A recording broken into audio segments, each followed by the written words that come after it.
Welcome to DVSK lectures. In today's lecture, we are going to discuss about the evaluation the ఒక్కసారిగా freedom అనేది వస్తుందన్నమాట. So newly found freedom అంటారు దాన్ని. ఆ newly found freedom వల్ల ఏమవుతుందంటే దాదాపుగా చదివే వాళ్ళ పిల్లలు చాలామంది కూడా నెగ్లెక్ట్ చేయడము అదంతా కూడా ఫస్ట్ సెమిస్టర్లోనే జరుగుతుంది. సో ఆ ఫస్ట్ సెమిస్టర్లో జరిగేకి ఏమవుతుందంటే ఫస్ట్ సెమిస్టర్ కానివ్వండి, సెకండ్ సెమిస్టర్ కానివ్వండి, మార్క్స్ తగ్గుతాయి. సో మార్క్స్ తగ్గినప్పుడు మీరు కావాలంటే చూసుకోవచ్చు, ఎవరికైనా కానీ ఫస్ట్ ఇయర్ నుంచి ఫైనల్ ఇయర్ వరకు మొత్తం అసలు ఎన్ని సెమిస్టర్స్ ఉంటాయి? సో మొత్తము 4 years అనమాట. 4 years కోర్సు. ఈ 4 years కోర్సులో 8 సెమిస్టర్స్ ఉంటాయి. అంటే ఈచ్ ఇయర్ కూడా మీకు రెండు సెమిస్టర్స్ ఉంటాయి. సో ఇవి వెంటనే అయిపోతుంటాయి అనమాట. దాదాపు ఒక 20 weeks 22 weeksకి ఒక సెమిస్టర్ అయిపోతూ ఉంటుంది. సో కళ్ళు మూసుకొని తెచ్చే లోపల ఎగ్జామ్స్ వచ్చేస్తూ ఉంటాయి. ఆ సబ్జెక్ట్స్ అయిపోతాయి, మళ్ళీ నెక్స్ట్ సెమిస్టర్కి వెళ్తే ఇంకొక సబ్జెక్ట్స్ వస్తుంటాయి. ఆ విధంగా జరుగుతుంటుంది అనమాట. సో ఈ లోపల కానీ మీరు నెగ్లెక్ట్ చేస్తే ఏమవుతుందంటే ఈ ఫస్ట్ బీటెక్లో ఏదైతే పర్సంటేజ్ ఉందో అది పడిపోతుంది. ఎప్పుడైతే ఫస్ట్ బీటెక్ పర్సంటేజ్ పడిపోయింది అనుకోండి, మీకు అప్పుడు చాలా ఇబ్బంది అవుతుంది. ఎందుకనంటే మీకు ఫైనల్గా 4 years కలిపి ఈ పర్సంటేజ్ అనేది 75% కన్నా ఎక్కువ ఉన్నదనుకోండి, అప్పుడు మీకు డిస్టింక్షన్ అని ఇస్తారు. అంటే జనరల్గా ఫస్ట్ క్లాస్ మీకు అక్కడ డిగ్రీలో ఎలా ఉంటుందంటే మీరు degree first class with distinction అని ఉంటుంది. ఫస్ట్ క్లాస్ విత్ డిస్టింక్షన్ ఇది మీకు త్రూఅవుట్ యువర్ కెరియర్ చాలా ఉపయోగపడుతుందండి డిస్టింక్షన్ అనేది. అంటే తర్వాత మీకు 2-3 ఏళ్ళ వరకు మార్క్స్ చూస్తారు కానివ్వండి, ఒక 4-5 ఏళ్ళు అయిన తర్వాత మీ డిగ్రీలో చూసేది డిస్టింక్షనా కాదా అనేది చూస్తారనమాట. అప్పుడు మీకు ఆ వాల్యూ అనేది ఎక్కువ ఉంటుంది. పర్సంటేజ్ ఆఫ్ మార్క్స్ పెద్ద పట్టించుకోరు, సెకండ్ క్లాసా ఫస్ట్ క్లాసా డిస్టింక్షన్ అనేది చూస్తారనమాట. సో అందుకని ఈ మార్క్స్ అనేది ఫస్ట్ ఇయర్ నుంచి మెయింటైన్ చేయాలి. సో చాలామంది ఈ న్యూలీ ఫౌండ్ ఫ్రీడమ్ వల్ల ఏం జరుగుతుంది తెలుసా? ఈ న్యూలీ ఫౌండ్ ఫ్రీడమ్ వలన ఫస్ట్ ఇయర్లో నెగ్లెక్ట్ చేస్తారు. సపోజ్ ఫస్ట్ బీటెక్లో వాళ్ళ పర్సంటేజ్ పడిపోయింది అనుకోండి. సో ఫస్ట్ బీటెక్లో వాళ్ళ పర్సంటేజ్ కానీ ఒక 62% ఆర్ 63% ఉందనుకోండి, ఇంకా సెకండ్ ఇయర్ కానివ్వండి, లేదా థర్డ్ ఇయర్ కానివ్వండి, ఫైనల్ ఇయర్ కానివ్వండి, ఎంతో ఎక్కువ కష్టపడితే కానీ దాన్ని డిస్టింక్షన్కి తీసుకుపోలేము అనమాట. డిస్టింక్షనా కాదా అనేది చూస్తారనమాట. అప్పుడు మీకు ఆ వాల్యూ అనేది ఎక్కువ ఉంటుంది. పర్సంటేజ్ ఆఫ్ మార్క్స్ పెద్ద పట్టించుకోరు, సెకండ్ క్లాసా ఫస్ట్ క్లాసా డిస్టింక్షన్ అనేది చూస్తారనమాట. సో అందుకని ఈ మార్క్స్ అనేది ఫస్ట్ ఇయర్ నుంచి మెయింటైన్ చేయాలి. సో చాలామంది ఈ న్యూలీ ఫౌండ్ ఫ్రీడమ్ వల్ల ఏం జరుగుతుంది తెలుసా? ఈ న్యూలీ ఫౌండ్ ఫ్రీడమ్ వలన ఫస్ట్ ఇయర్లో నెగ్లెక్ట్ చేస్తారు. సపోజ్ ఫస్ట్ బీటెక్లో వాళ్ళ పర్సంటేజ్ పడిపోయింది అనుకోండి. సో ఫస్ట్ బీటెక్లో వాళ్ళ పర్సంటేజ్ కానీ ఒక 62% ఆర్ 63% ఉందనుకోండి, ఇంకా సెకండ్ ఇయర్ కానివ్వండి, లేదా థర్డ్ ఇయర్ కానివ్వండి, ఫైనల్ ఇయర్ కానివ్వండి, ఎంతో ఎక్కువ కష్టపడితే కానీ దాన్ని డిస్టింక్షన్కి తీసుకుపోలేము అనమాట. సో అందుకని నేను చెప్తున్నాను అంటే మీరు చాలా జాగ్రత్తగా ఫాలో అయ్యి ఫస్ట్ ఇయర్లోనే మీరు మ్యాక్సిమం పర్సంటేజ్ పెట్టుకోవాలండి. ఈ పర్సంటేజ్ అనేది ఫస్ట్ ఇయర్లో ఎంత ఎక్కువ చేయగలిగితే అంత మంచిది. ఎందుకంటే జనరల్గా సెకండ్ ఇయర్లో కానివ్వండి, ఈ థర్డ్ ఇయర్లో కానివ్వండి, మీకు కొంచెము టఫ్ సబ్జెక్ట్స్ వస్తాయి. టఫ్ సబ్జెక్ట్స్ అంటే కోర్ సబ్జెక్ట్స్ వచ్చినప్పుడు బ్రాంచ్ని బట్టి జనరల్గా పర్సంటేజ్ అనేది ఫస్ట్ ఇయర్ కన్నా కానీ సెకండ్ ఇయర్ థర్డ్ ఇయర్లో కొంచెం తగ్గే అవకాశం ఉంది. అందుకని మీరు యాజ్ మచ్ యాజ్ పాసిబుల్ ఆ పర్సంటేజ్ని ఫస్ట్ ఇయర్లోనే మెయింటైన్ చేసేసేయండి. అప్పుడు ఒకటి సపోజ్ ఫస్ట్ ఇయర్లో మీరు 78% మెయింటైన్ చేస్తారు అనుకోండి, థర్డ్ ఇయర్ వల్ల కానీ సెకండ్ ఇయర్ వల్ల కానీ కొంచెం తగ్గినా కూడా ఎటువంటి పరిస్థితుల్లో అయినా కానీ you can maintain the percentage minimum 76, so that ఆ డిస్టింక్షన్ రావడానికి అనేది ఈజీ అవుతుందన్నమాట. సో డిస్టింక్షన్ కానివ్వండి, లేకపోతే ఫస్ట్ క్లాస్ కానివ్వండి, ఏదైనా కానివ్వండి, తర్వాత తెచ్చుకోవడం కన్నా కూడా ఫస్ట్ ఇయర్లో మెయింటైన్ చేయడం చాలా ఈజీ. కానీ మోస్ట్ ఆఫ్ ద స్టూడెంట్స్ చేసే పొరపాటు ఏంటంటే ఫస్ట్ ఇయర్లో సరిగ్గా చదవక, ఎందుకంటే ఒక్కసారిగా ఫ్రీడమ్ వస్తుంది.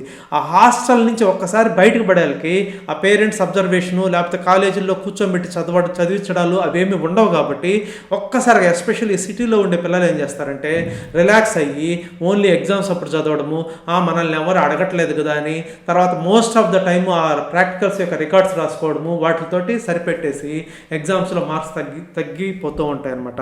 సో అది జరగకుండా ఉండాలంటే మీరు ఏం చేయాలంటే నేను చెప్పినట్టు ఫస్ట్ ఇయర్ నుంచి మీరు ఒక టార్గెట్ పెట్టుకోండి, ఒక గోల్ పెట్టుకోండి. మీరు డిస్టింక్షన్ తెచ్చుకోవాలి, లేకపోతే మీరు ఫస్ట్ క్లాస్ తెచ్చుకోవాలని దానికి తగ్గట్టు మీరు ప్లాన్ చేసుకొని కానీ చదివితే ఇట్ ఈస్ వెరీ ఈజీ. ఇంటర్మీడియట్లో పడిన కష్టం కానీ పడితే అక్కడ 80% ఉంటే ఇక్కడ 80% తెచ్చుకోవడం చాలా ఈజీ.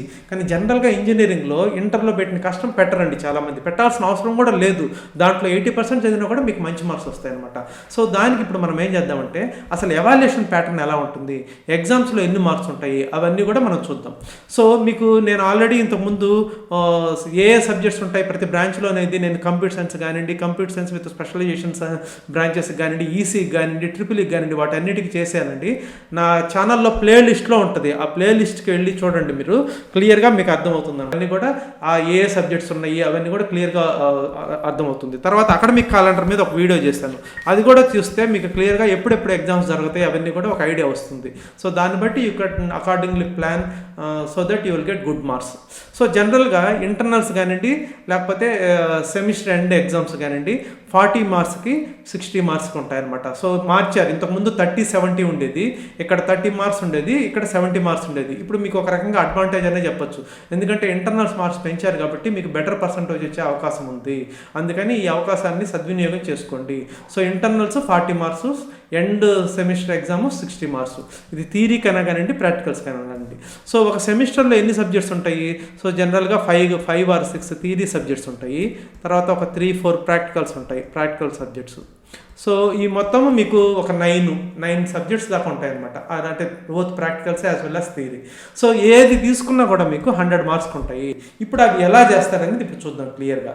సో థియరీ సబ్జెక్ట్స్ తీసుకున్నాను అనుకోండి, suppose electronic devices and circuits అని ఉంది, లేకపోతే సి లాంగ్వేజ్ ఉంది, ఏదో ఒకటి ఆ సబ్జెక్ట్ తీసుకున్నారంటే మీకు ఏ విధంగా ఉంటుంది అని అంటే ఇక్కడ మిడ్ టర్మ్ ఎగ్జామ్స్ పెడతారండి. మనం ఆల్రెడీ అకాడమిక్ క్యాలెండర్లో మనం డిస్కస్ చేసాము, 8 వీక్స్ క్లాసులు జరుగుతాయి. 8 వీక్స్ అవ్వగానే ఫస్ట్ మిడ్ అని ఒకటి జరుగుతుంది, ఫస్ట్ మిడ్ ఎగ్జామ్ అని జరుగుతుంది. ఇది కొంచెం లెంగ్త్ అవుతుందండి, ఎందుకంటే మీరు క్లియర్గా అసలు ఎగ్జామ్స్ ఎలా జరుగుతాయి అనేది మొత్తం అర్థం చేసుకోవాలంటే లెంగ్త్ అయినా కానీ జాగ్రత్తగా వినండి. So that it would be useful at least for 50% of the student who are watching my video. Okay, first mid జరుగుతుంది 8 వీక్స్ తర్వాత. సో తర్వాత మళ్ళీ అయిన తర్వాత ఇంకొక 8 వీక్స్ క్లాస్ వర్క్ ఉంటుంది, తర్వాత సెకండ్ మిడ్ జరుగుతుంది అనమాట, సెకండ్ మిడ్. సో ఇవి ఇంటర్నల్ ఎగ్జామ్స్ అనమాట.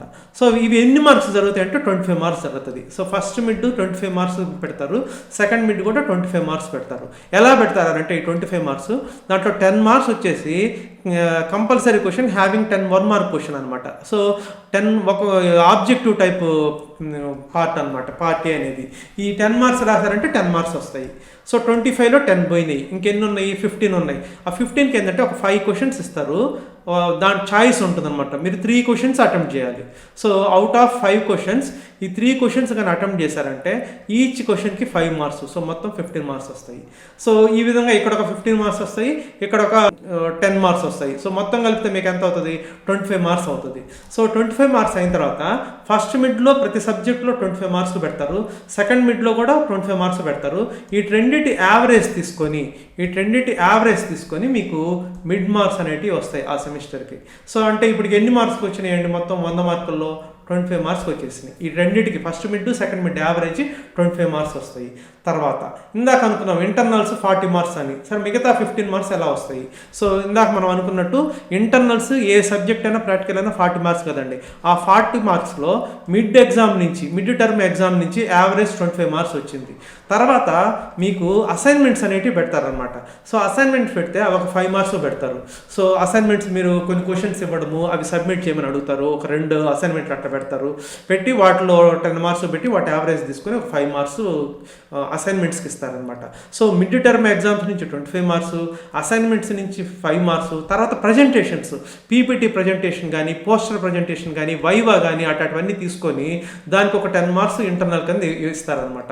సో అప్పుడు మీకు మొత్తం 40 వచ్చేస్తాయి. 25 మార్క్స్ ఏమో మిడ్ టర్మ్ ఎగ్జామ్స్, అసైన్మెంట్స్కి ఏమో 5 మార్క్స్, తర్వాత పీపీటీ కానీ, వైవా కానీ, పోస్టర్ ప్రజెంటేషన్ వీటన్నిటికి కూడా ఒక 10 మార్క్స్, మొత్తం కలిపితే మీకు ఇంటర్నల్ మార్క్స్ 40 మార్క్స్ అనేటివి ఆ పర్టికులర్ సబ్జెక్ట్లో వచ్చేస్తాయి.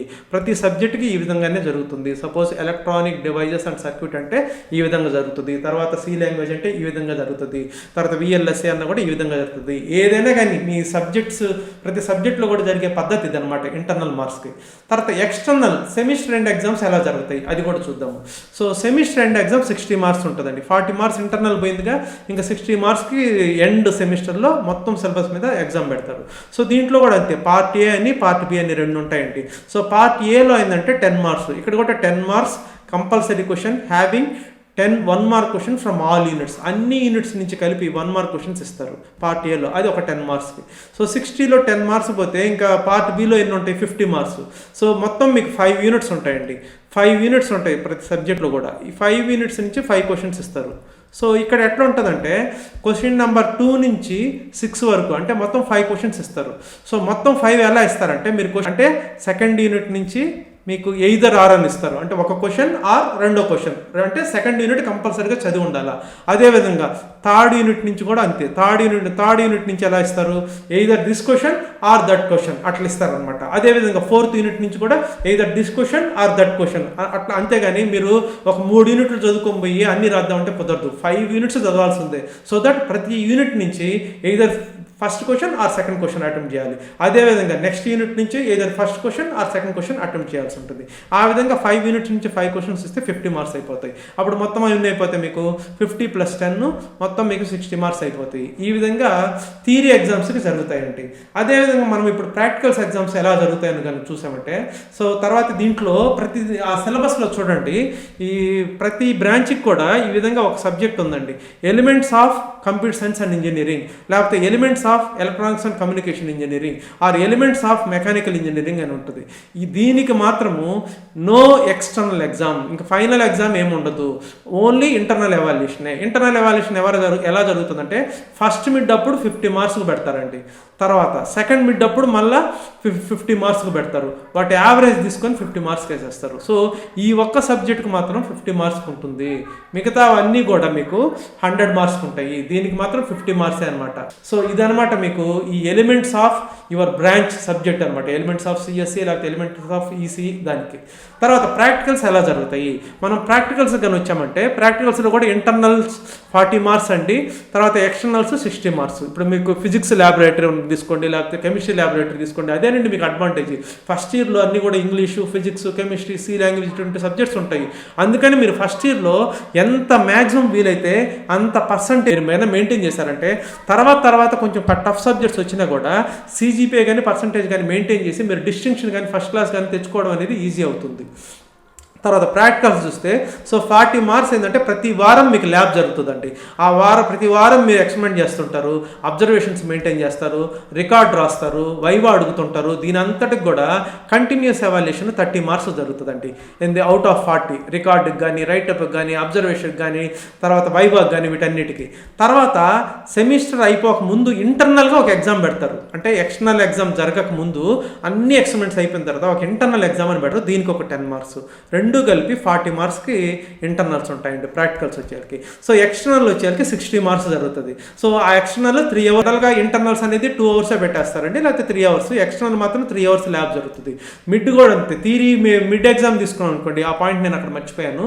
ఫస్ట్ మిడ్ కానీ సెకండ్ మిడ్ కానీ మిడ్ ఎగ్జామ్ అయితే 2 అవర్స్ ఎగ్జామ్ జరుగుతుందండి. అదే సెమిస్టర్ ఎండ్ ఎగ్జామ్ అనుకోండి, ఎండ్ ఎగ్జామ్ అయితే మీకు 3 అవర్స్ జరుగుతుంది, 3 అవర్స్ అనమాట. సో అదేవిధంగా ఇక్కడ కూడా అంతే, ఇంటర్నల్ ఎగ్జామ్ కొన్ని కాలేజీలను బట్టి కొంతమంది 2 అవర్స్లోనే పెట్టేస్తారు, కొంతమంది 3 అవర్స్ పెడతారు.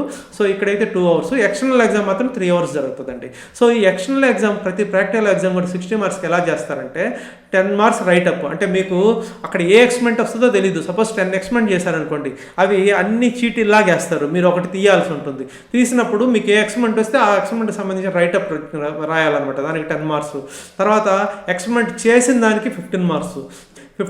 తర్వాత ఆ ఎగ్జిక్యూషన్ చేసిన తర్వాత రిజల్ట్స్ బాగా వచ్చాయా లేదా అనేది రిజల్ట్స్ చెక్ చేస్తారు, బాగా వస్తే దానికి ఒక 15 మార్క్స్ ఇస్తారు. తర్వాత ఎక్స్టర్నల్ ఎగ్జామినర్ వస్తారు, అతను వైవా తీసుకుంటారు, దానికి ఒక 10 మార్క్స్ ఇస్తారు. సో ఇవి 50. ఇప్పుడు ఏంటంటే మీరు ఎక్స్ట్రా ఈ ప్రోగ్రామ్ కాకుండా వేరే ప్రోగ్రామ్కి సంబంధించి వేరే ఎక్స్పెరిమెంట్కి సంబంధించిన ప్రోగ్రామ్ కానివ్వండి, లేకపోతే వేరే ఎక్స్పెరిమెంట్ కానీ ఏదైనా చేస్తే దానికి ఎక్స్ట్రా 10 మార్క్స్ అని క్లియర్గా మీకు దాంట్లో రెగ్యులేషన్స్లో ఇచ్చారండి, అకాడమిక్ రెగ్యులేషన్స్లో. అర్థమైందా? సో ఈ విధంగా ఫైనల్ ఎగ్జామ్ అనేది 60 మార్క్స్ జరుగుతుంది. సో మీరు ఏ థియరీ ఎగ్జామ్ తీసుకున్నా, ఏ ప్రాక్టికల్ ఎగ్జామ్ తీసుకున్నా మీకు 100 మార్క్స్ ఉంటుంది, except elements of CSC or elements of EC, elements of mechanical engineering ఈ సబ్జెక్ట్ తప్పిస్తే దీనికి మాత్రం 50 మార్క్స్ ఉంటుంది, మిగతా అవన్నీ కూడా 100 మార్క్స్ ఉంటాయి. సో ఇది మీరు ఒక ప్లాన్ చేసుకొని ప్రాపర్గా ఫస్ట్ ఇయర్లోనే మీకు రాదగిన, సపోజ్ మీరు డిస్టింక్షన్ రావాలనుకోండి, దానికన్నా ఒక 5% ఎక్కువ ఇప్పుడు మెయింటైన్ చేయగలిగినారంటే ఒకవేళ సెకండ్ ఇయర్లో కానీ థర్డ్ ఇయర్లో కానీ మీకు ఏదైనా కానీ ప్రాబ్లం వచ్చి ఒక 4 మార్కులు తగ్గినా కూడా మీ డిగ్రీ అనేది ఎఫెక్ట్ కాదు. తర్వాత ఇంకొక పాయింట్ ఏంటంటే ఈ డిస్టింక్షన్ రావాలంటే మీరు ఎప్పుడు కూడా ఒక్కసారి కూడా ఈ 4 ఇయర్స్లో ఫెయిల్ అవ్వకూడదండి. మీరు ఫెయిల్ అయ్యారనంటే ఫెయిల్ అవ్వకూడదు. ఫెయిల్ అయ్యారనంటే డిస్టింక్షన్ అనేది ఇవ్వరు. అదొకటి గుర్తుపెట్టుకోండి. మీరు ఫెయిల్ అయ్యారనంటే డిస్టింక్షన్ అనేది ఇవ్వరు.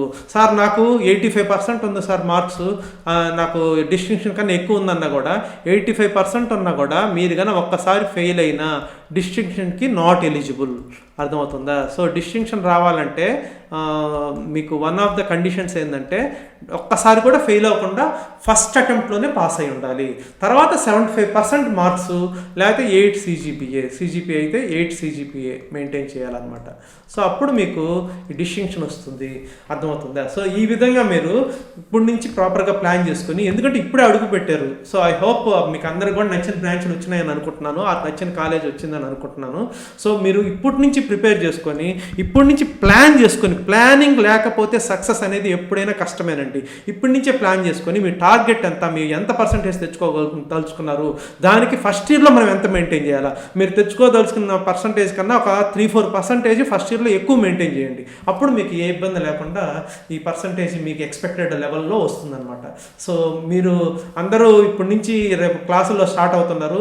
So all the best. So ఇటువంటి వీడియోలు మీకు మంచి ముందు వస్తూనే ఉంటాయి ఫైనల్ ఇయర్ వరకు. తర్వాత డిఫరెంట్ నోటిఫికేషన్స్, జాబ్స్కి సంబంధించి, పర్సనాలిటీ డెవలప్మెంట్కి సంబంధించి అన్ని రకాల వీడియోలలో మీకు లెక్చర్స్ వస్తూనే ఉంటాయి. సో అవన్నీ కూడా మీకు యూజ్ అవుతాయి. సో వీడియో లెంగ్త్ ఎక్కువైంది అనుకోకుండా ఈ 15 నిమిషాల వల్ల మీ 4 ఇయర్స్లో ఎంతో కొంతమంది స్టూడెంట్స్ కనుక డెఫినెట్గా ఉపయోగపడుతుంది అనేది I strongly believe. So I hope you have understood. Thank you.